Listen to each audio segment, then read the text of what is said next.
Assalamualaikum warahmatullahi wabarakatuh. Bak kata pepatah, tak kenal maka tak cinta. Oleh itu, izinkan saya memperkenalkan diri saya.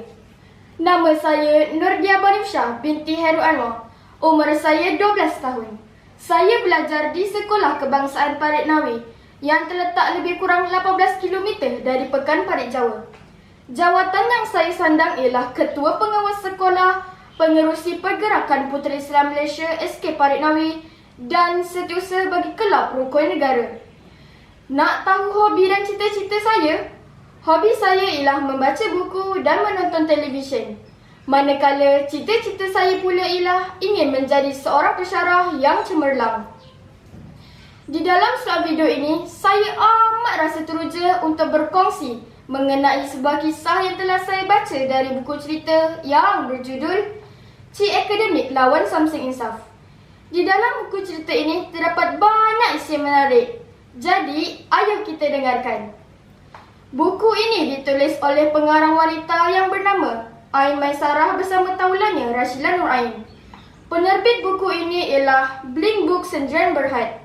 Ianya mengandungi 114 muka surat dan terdiri daripada 10 bab ya kawan-kawan. Buku ini diterbitkan pada tahun 2017. Sebelum saya mengulas buku ini, ingin saya nyatakan bahawa ceritanya memang banyak rencana. Ada suspense, ada humor, yang paling penting ada unsur akademik, ada unsur cemas dan berpengakhirannya unsur manis.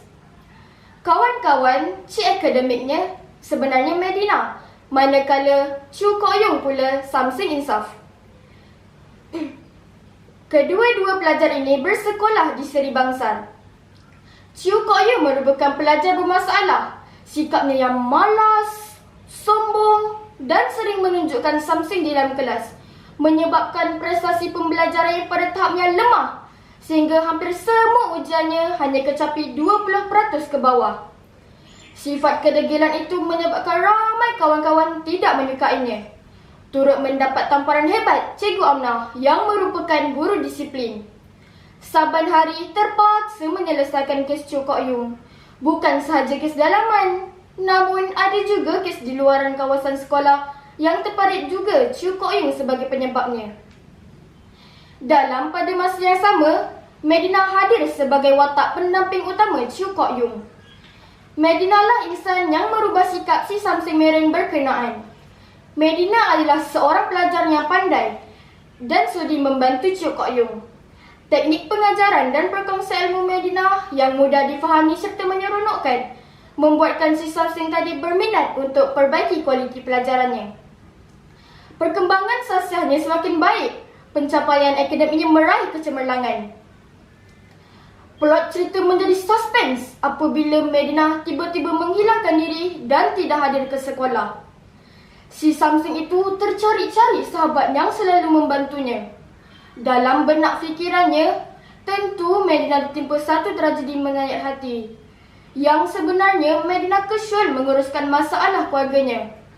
Besar ujian yang ditempuhi Medina. Bermulalah perubahan yang berlaku. Si Samsing tadi sudah insaf dengan perbuatan jahatnya seperti sebelum ini. 10 tahun kemudian, mereka dipertemukan semula. Chu Kok Yung berjaya sebagai pengurus syarikat korporat yang terkenal, manakala Medina pula sebagai doktor pakar yang merawat pesakit kanser. Pertemuan bagai dua merpati sejoli. Chu Kok Yung berhasrat untuk menyunting Medina, ingin menjadikan Medina sebagai pasangan hidupnya. Pengajaran dari cerita ini, pengarang dari cerita ini berjaya meyakinkan para pembaca untuk percaya bahawa sifat ikhlas dalam berkongsi ilmu akan mendatangkan kebaikan. Selain kepada orang yang kita bantu, kita juga akan memperoleh kebaikannya. Plot buku cerita ini juga memberi kesedaran kepada kita bahawa pentingnya sifat bersosialiti secara sihat. Amalan angkuh dan suka membuli tidak boleh sama sekali diterbitkan. Tugas dan tanggungjawab seorang pelajar adalah menimba seberapa banyak ilmu dan menghormati guru itu wajib diamalkan. Jangan sesekali kita menunjukkan amalan buruk terhadap guru kita. Saling bantu-membantu dan hormat menghormati adalah tradisi yang patut kita budayakan. Cuma ada sedikit kekurangan saja yang terdapat dalam penghasilan buku ini, iaitu grafiknya yang terlalu sedikit dan tidak berwarna. Seharusnya diletakkan banyak lagi gambar-gambar berwarna. Ini bertujuan supaya kita para pembaca seolah-olah berada dalam ilustrasi cerita. Akhir sekali ingin saya nyatakan bahawa buku cerita ini memang bagus dan mudah difahami. Sekian, terima kasih.